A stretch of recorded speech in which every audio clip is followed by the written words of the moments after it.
countries, we did yesterday, are opening up their borders. So I'm sure by now you are aware that more and more countries are easing their travel restrictions amid the rising coronavirus cases globally.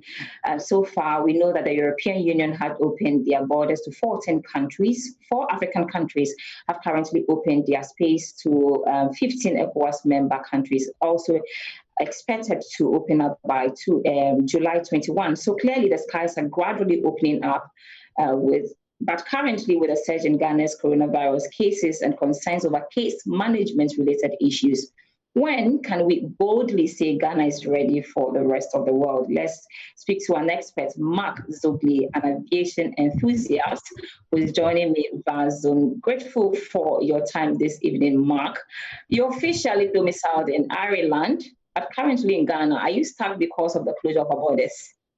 No, that's not the case. I came in long before coronavirus became the thing of the airwaves. Now, it's for me, it's more like I returned home on a business trip, and then things have just taken their own life, and I've just morphed into it. So it's not my being here has nothing to do with the coronavirus. Okay, so let's talk about the issue at stake this evening. With our case counts and case management related issues, do you think that Ghana is in the position to open up its borders anytime soon? And especially when other countries have done saying they've opened up their borders? Well, per the case counts, and also we would have to juxtapose that against the recovery rate.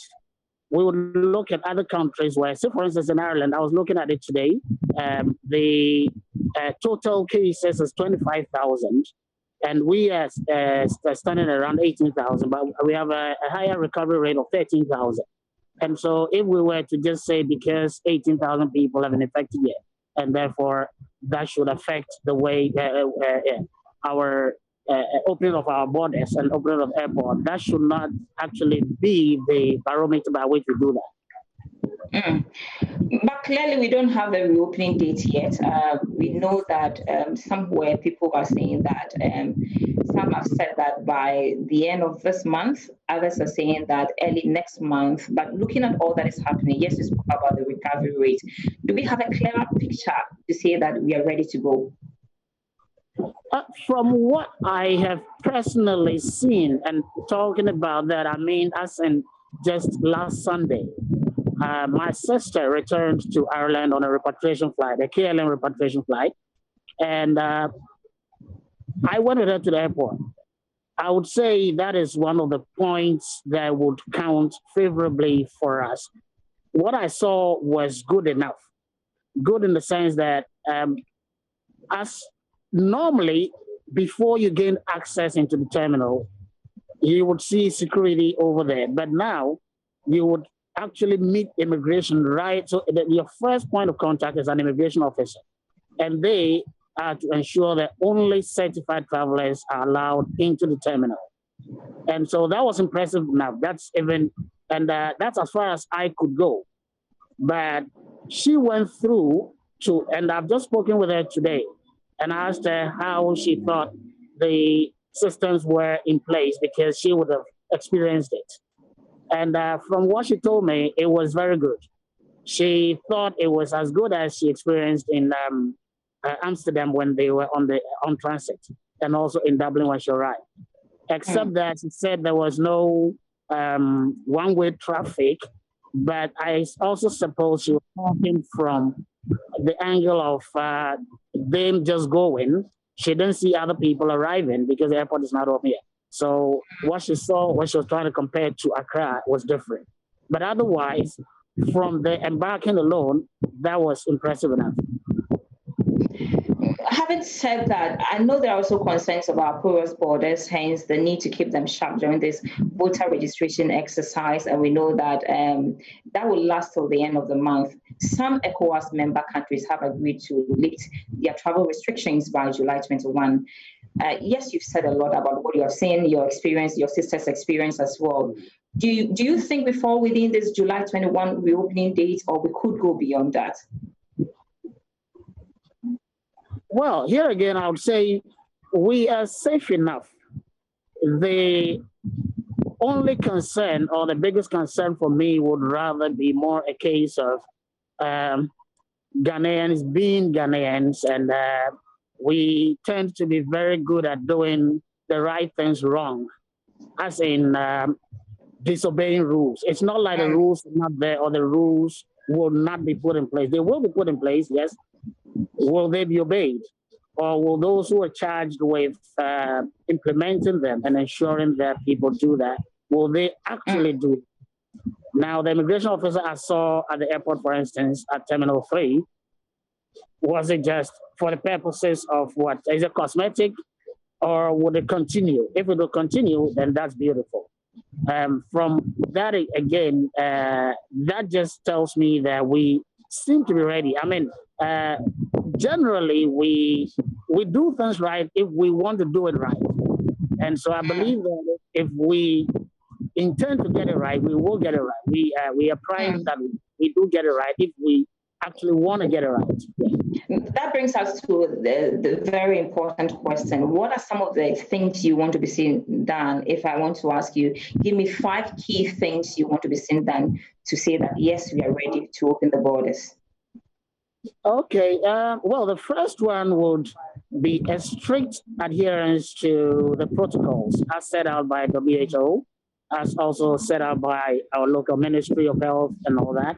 All the authorities charged with ensuring that the protocols are being adhered to, everything has to be strictly adhered to. Let's remember that it's air travel that has led to the spread. Initially, in the beginning, it was air travel that led to the worldwide spread of the coronavirus. And that's why the air travel industry has also been the biggest losers in all of this. And they are keen to reopen, as in the airlines and also the airlines, I know they would put in protocols. So yes, a strict adherence to all protocols would be my first point. And then 2? Number 2 would be from, like, I'll go back to last Sunday, from what I saw at the airport. Are we going to ensure that what I saw, for instance, is not just cosmetic, but it is a daily occurrence? And let's remember there'll be so many flight landings. I don't have the exact figure, but yes, we have to ensure that what they put out there is not just cosmetic. Then comes and then we move to the third one. Come again. We move to the third one. We're running out of time, so you can make it quickly for us. Yeah. Yes, so the third one, it goes to 2019. We remember the year of return and a lot of traffic inflow. Currently, we're not dealing with inflow. The only outflow would be the repatriation flights. But surely, we all know how our brothers in America endeared themselves to Ghana when they came for the year of return last year.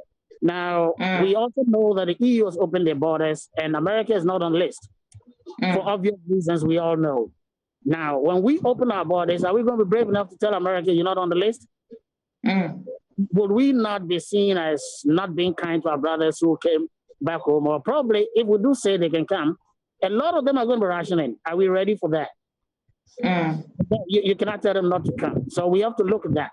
Look at the fact that a lot of our African Americans would immediately make a beeline to Ghana if the border is open. How prepared are we for that?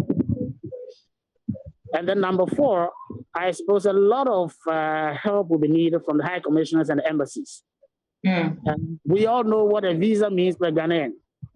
And if you make the embassy make it a requirement to have to produce let's say the 14-day quarantine to show that when you came, say for re-entry.